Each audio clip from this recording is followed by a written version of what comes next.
బాబా ఏం చెప్పారు, నా భక్తులు నేనే ఎన్నుకుంటాను, నా సంకల్పం లేకుండా నా ఇష్టం లేకుండా ఎవరు షిరిడీకి రారు, నా భక్తులు కాలేరు అని చెప్పారు.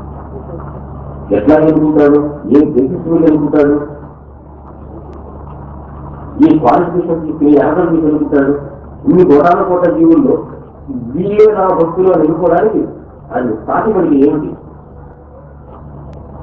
మన అర్హత, మన సాధన సటిమ, మన పురోగమ సుకృతమా?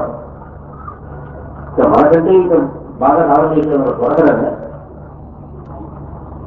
ఎందుకంటే మనమే ఎన్నుకోవాల్సిన దీనికి బాగా చూపిస్తున్నాను. నాకు వాళ్ళకి ఉండేటువంటి పూర్వజన్మ సంబంధం,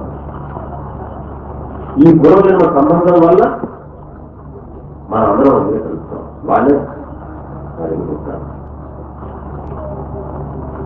వాళ్ళే నాకు ఎన్నుకుంటారు. అలా నాకు కొంతమంది జీవుల్ని కేటాయించారు. మీరు యొక్క భాగోగుల్ని చూసుకోవాలి. ఇందుకు ఎట్లా కేటాయించాడు, ఈ కేటాయింపు ఎట్లా జరిగిందంటే ఆయనకు మనకు ఉండేటువంటి రుణాల సంబంధం. దీన్ని గుర్తు పెట్టుకో, రుణాల సంబంధం ఉంది కనుక అట్లా మన పక్కన వారిని నమ్మగలమా? ఆయన ఎందుకు చేస్తాడండి మనకు ఆయనకి ఏంటి సంబంధం? ఏం కన్నబిడ్డ అని అంటాం. నేను వాళ్ళ బంధువా, ఎంత సంబంధం ఏమన్నా అని అంటాం. కాబట్టి ఏదో ఒక సంబంధం ఉండాలి. ఈ సంబంధం ఉన్నదంటే ఒక సెక్యూరిటీ ఏర్పడుతుంది మనకు. ఈ రుణాల బంధాన్ని విశ్వసించడం అంటే ఉద్దేశం ఏమిటి?